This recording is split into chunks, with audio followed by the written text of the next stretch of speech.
Okay, yeah, when you multiply the same bases together, you add the exponents. When you have a power to a power, you multiply the exponents.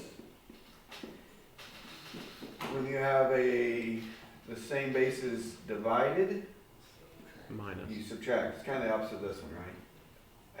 When you're multiplying, you add exponents. When you're dividing, you subtract exponents. Okay, do you guys remember what happens if we have the bigger one on the bottom? Then it goes negative. Yeah, 3 minus 5. So it's either x to the negative 2, or if they say no negative exponents, it's 1 over x to the 2. You guys remember all that stuff? All coming back to you now? Mm-hmm.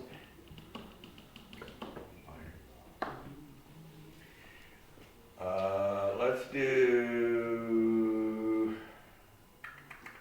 Okay. Mm-hmm. So this is from yesterday. Okay, do you guys remember how we simplified this? Yeah. What invisible number is right here? 2. 2. If it's a square root, if they don't put the root right there, that means there's a little 2 right there. And what did we do?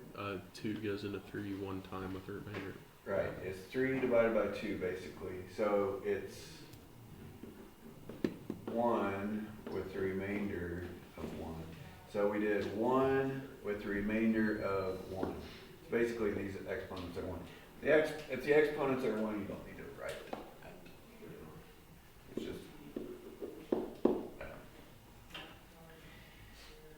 okay, now on to today's. So for today, we are learning how to write radicals and powers in exponential form, rational exponential form. Okay, exponent is a fancy word for powers, right? Do you guys know what rational means? It can be turned into a fraction. It means fraction. So actually, let me go back to that last one we just did. Can't remember, was it 3 there and 2 there? This is the same thing as x to the 3/2. Okay? This right here, so notice my power went on top and my root went on the bottom. And that's it. It's a much more efficient way of writing it, really.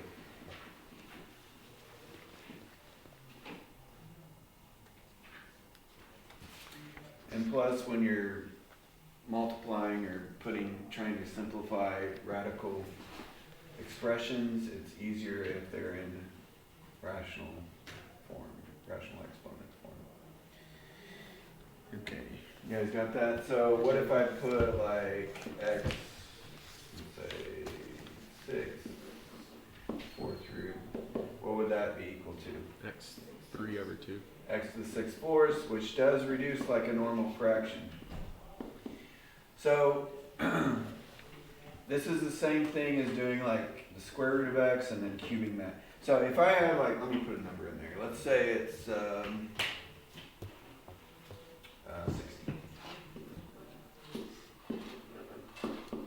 This is the same thing as 16 to the 6/4. So it's the same thing as 16 to the 3/2. So basically that 2 is the root. So what's the square root of 16? 4. 4. And then the 3 is like a power. So what's 4 to the 3rd power?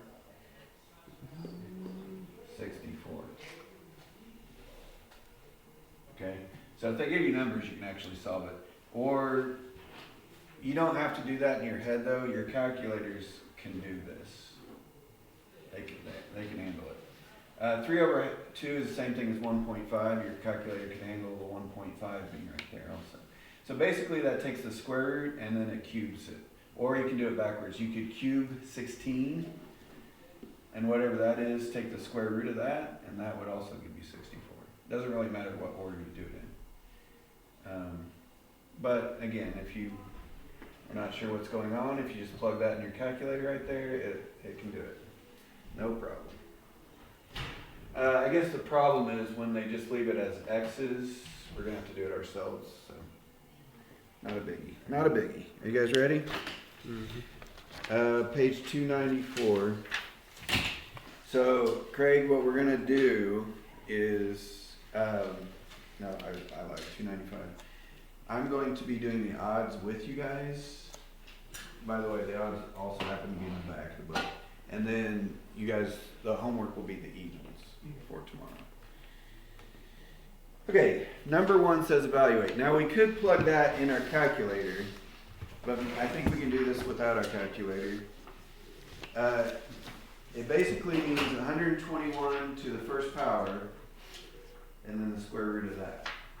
So 0. So basically 121 to the first power is just 121. So Wait, the 2 is basically telling us the square root of 121. You guys know what I'm saying? Are we communicating? No? Yes, maybe? So the square root of 121 is basically 121 to the first, and there's invisible 2. That's the same thing as 121 to the 1/2 power. So basically it's saying what's the square root of 121? Which is, surely we know our times tables, 11. Somebody knows their times tables a little bit. Okay, I don't really care if you use your calculator, but it's probably good to get a basic understanding of what's going on here. On number 3, it says negative 25 to the 1/2. So what's the square root of negative 25? That's 5i. 5i. Yeah. Remember that when you have a negative in the square root, it comes out as an I.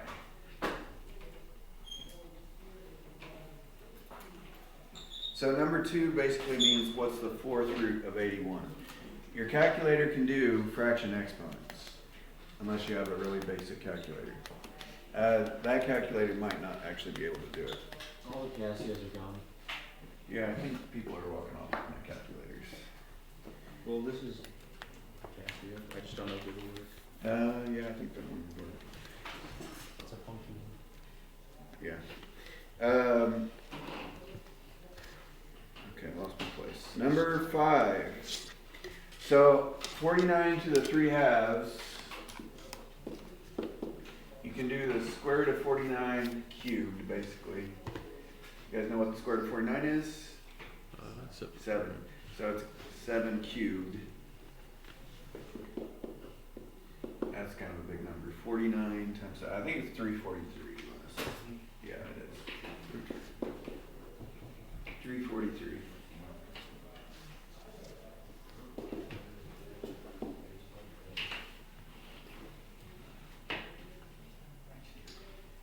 Okay, number 7, negative 125 to the 2/3. Okay, what's this 3 on the bottom mean? It's the cube root. So I think this one came up once yesterday. You guys remember what the cube root of 125 was? Was it 5? Yes. So in this case it would be negative 5. Why is it not an I on this one? Because it's odd. An Exponent. odd root, that's possible. You can have an odd root of a negative, I mean. So basically it's negative 5, but then we're supposed to square it also. So that is, what? 25.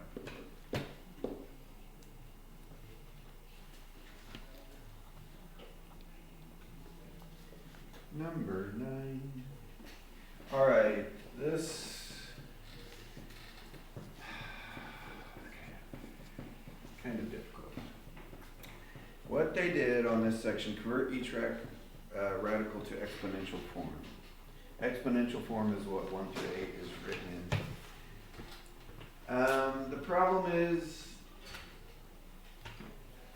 they broke all the numbers down to primes, which they don't even tell you to do that in the directions, but that's fine. We'll do that. You break the numbers down to primes with like the factor tree. What multiplies into 8? 8 is basically 2 to the 3rd power, right?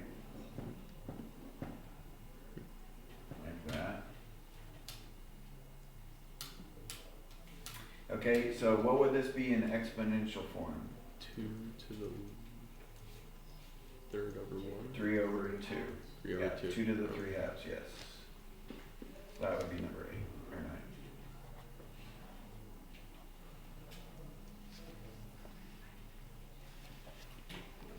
So yeah, the breaking it down to the primes, that kind of makes it a lot more challenging. But number 10, you don't have to do that. 11, you don't have to do that because 5 is already a prime. It doesn't break down anymore. 7 is a prime. That doesn't break down anymore. So number 10, we got square root of 5. Or, sorry, I'm not doing 10. Number 11, we've got 5.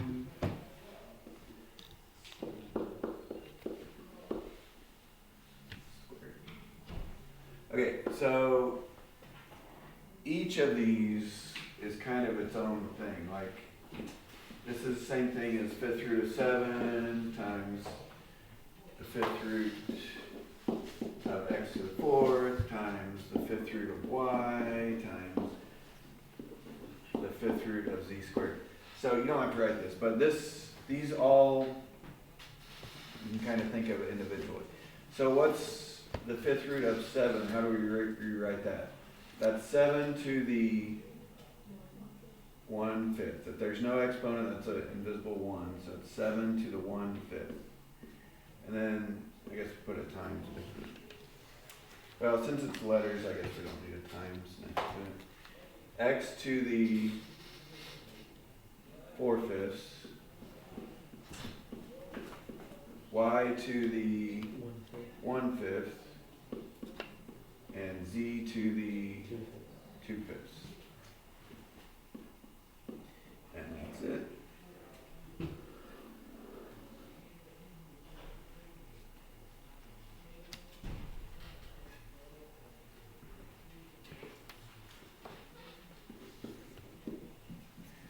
Number 13, square root of 25, r4 is s cubed.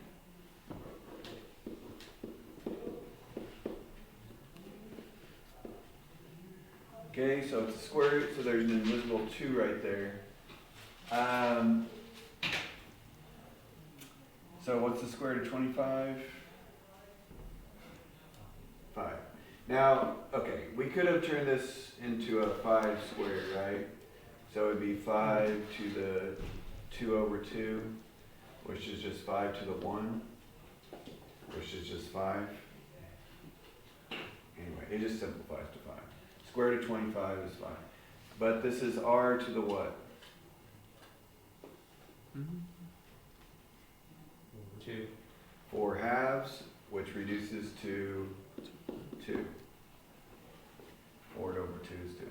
So it's just r squared. It's kind of like yesterday's. I mean, 4 divided by 2 is 2, right? And then this is s to the 3 halves. And that's it.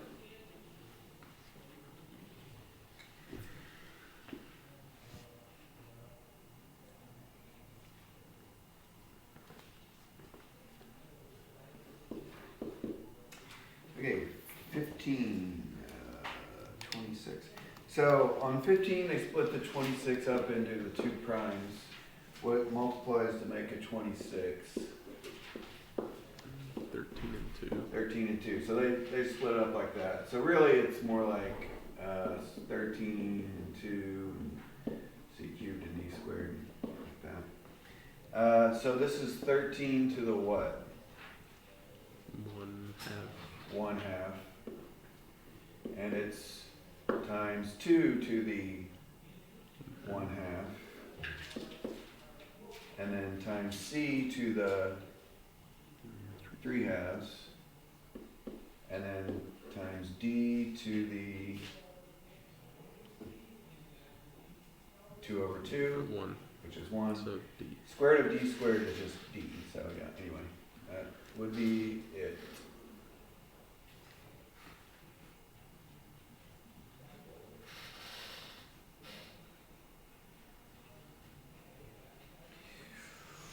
Number 17, okay, 125, we've seen that before. How does 125 break down?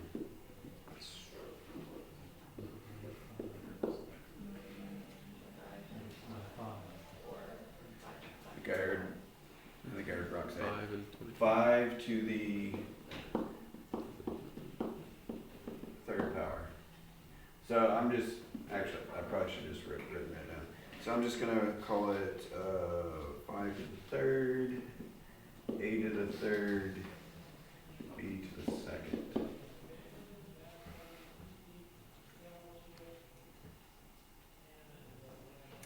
Alright, so this is 5 to the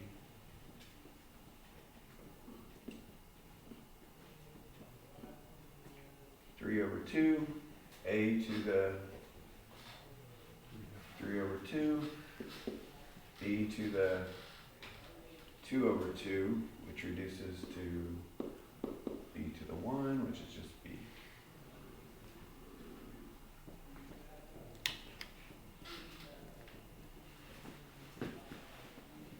Okay, so they call it, the book called us writing it in exponential form. So this would be radical form because they still has a radical. On this one, everything is moved to the exponent, so this is exponential form. Got that? I have a feeling when we take the test in like 2.5 weeks that we'll be like, what does exponential form mean? That's what it means right there. Okay, 19 is we're doing the same thing, but we're going the opposite direction. So we're starting out in exponential form, and we're supposed to move backwards and change it into radical form. Okay, here's the thing. Let me do an easy example on this before we jump in.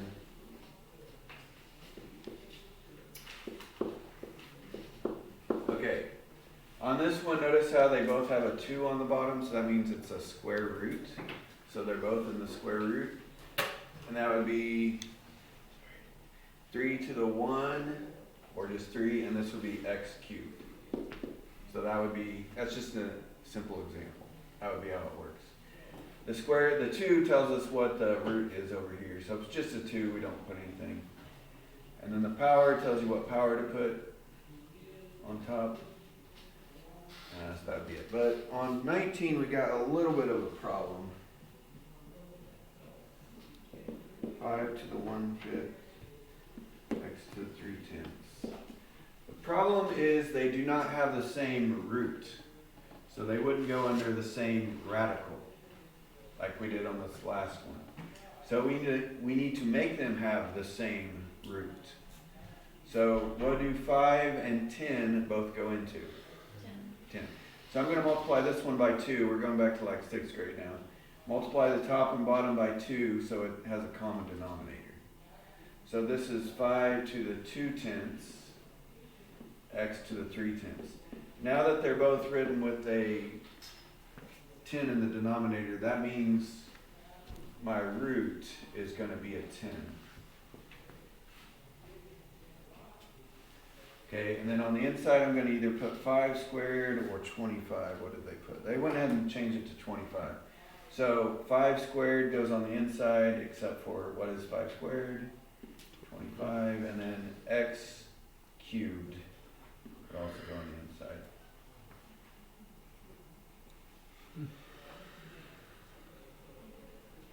So that is number 19.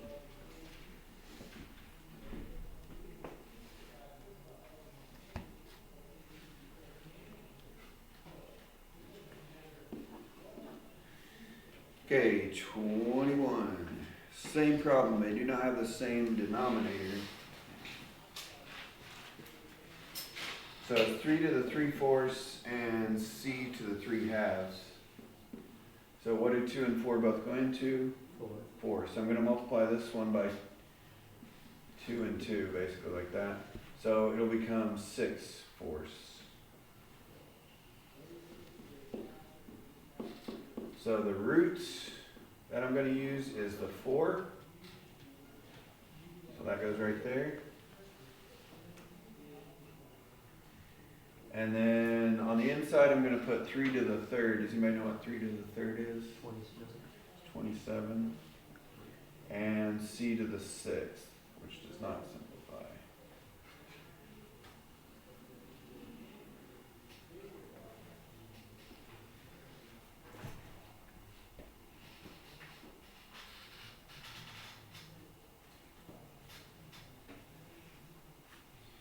Okay, 23.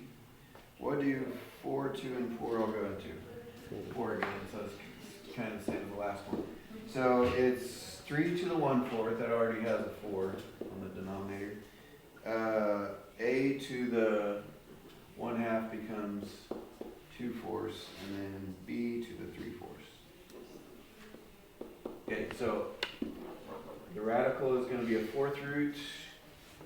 It's 3 to the 1, which is 3, a squared, b to the 3rd.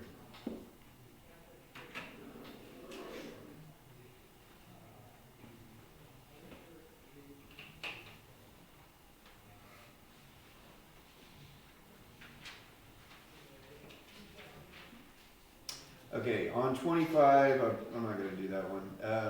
It says, it says without a calculator. I think I was going to let you do it. Okay, I'll do this. On 25, we'll do it together without a calculator, and then I'll let you use one on 24 and 26. That's fine.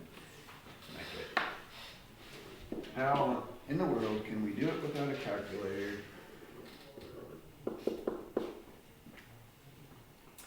Well, does anybody know what 1.4 is as a decimal? Or as a fraction, I mean?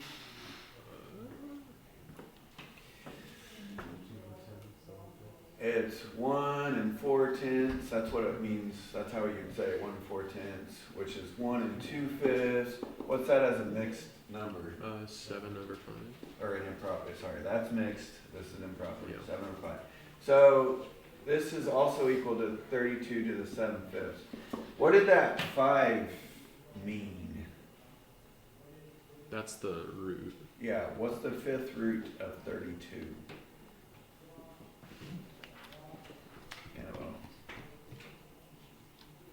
It's 2 times 2 times 2 times 2 times 2. It's 2. Anyway, so this is like 2 to the 7th.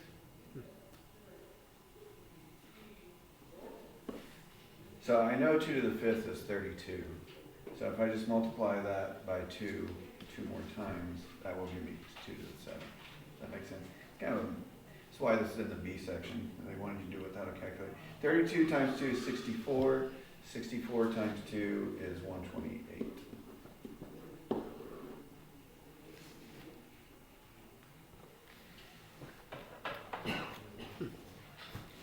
Toughie.